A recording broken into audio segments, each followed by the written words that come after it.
When it comes to heading to the supermarket and we're browsing in the fruit and vegetable aisle, we're pretty spoilt for choice, aren't we? By spoil, I mean it's there.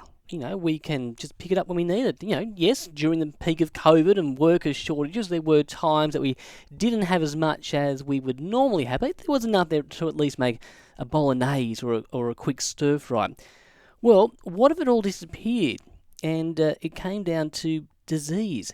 Antimicrobial resistance, has the World Bank concerned, but the University of Wollongong is partnering into some research. And to tell us more is Dr Bethany Hoye from the School of Earth, Atmospheric and Life Sciences and the Illawarra Health and Medical Research Institute. Hello there. Hi, Stephen. How are you? I am well. Now, look, I guess we should start off by asking, what is antimicrobial resistance? Because I'll be honest with you, it doesn't quite roll off the tongue. No, but hopefully it's something that people start to become aware of quite quickly, because it's when any microbes, whether that's bacteria, fungi or viruses, become resistant to any of the chemicals that we use to treat them. So that's antibiotics for bacteria, but also any of the chemicals that we use to prevent fungi growing on our food crops or anything else that we really need those capacity to keep those microbes at bay. So why is the World Bank concerned? Well, kind of two arms to it. One is human health, which they predict that by 2050, the number of people who would die from microbial infections that currently can be treated by antibiotics but wouldn't be able to if that resistance evolves in the way we think it will increase into the millions of people, somewhere between 30 and 50 million people a year. But then also on the livestock and agricultural production, antimicrobials are really critical to worldwide food supply.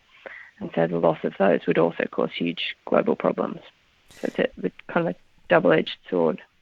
So how has the World Bank come across this information? Has something actually happened somewhere across the globe that's raised alarm bells?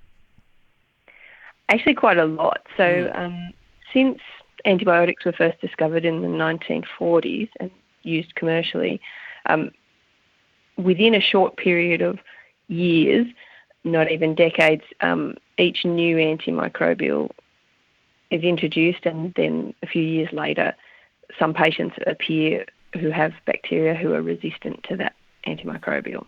And so we know that because the antimicrobials themselves are derived from environmental bacteria or fungi, the genetic capacity to overcome those chemicals is already there in the environment. And it's just a matter of time until someone who's been treated with an antimicrobial has a bacteria that's already been exposed to another bacteria that has that genetic toolkit, because they can transfer it between them. They don't necessarily need to have been exposed to it themselves as a bacteria.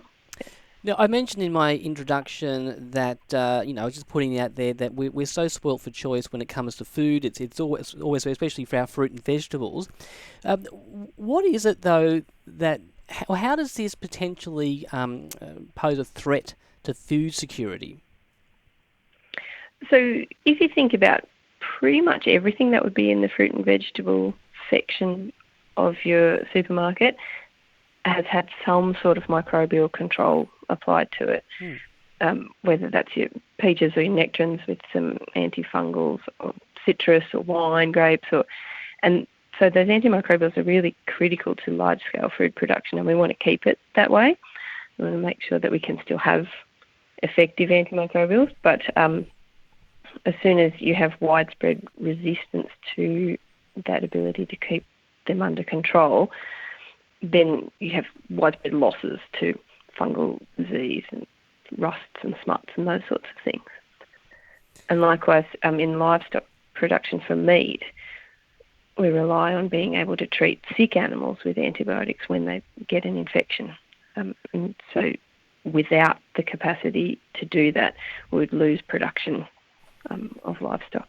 Good to say, it all sounds quite dire, actually. It sounds to be quite honest. dire, but But the whole project is about looking for ways to continue the effectiveness of existing antimicrobial treatments yeah, and not lose and that so ability. the University of Wollongong's actually partnering up into some research, aren't they?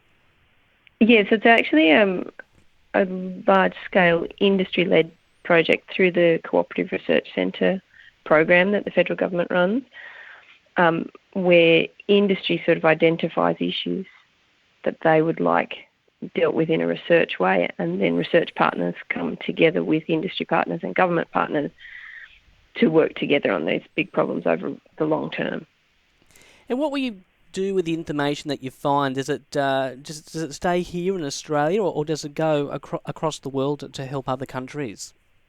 It definitely is global in its reach. So the research outputs are everything from traditional academic outputs like publications that are shared through journals and online reporting, but also into products and IP that can then be shared broadly. So things like water treatment systems that allow for really high levels of reduction in resistance in the bacteria that are coming through that water treatment, or methods for recycling animal wastes on a farm that reduce the risk that any bacteria within them would pose. And those sorts of technologies would be things that would be exportable to anywhere.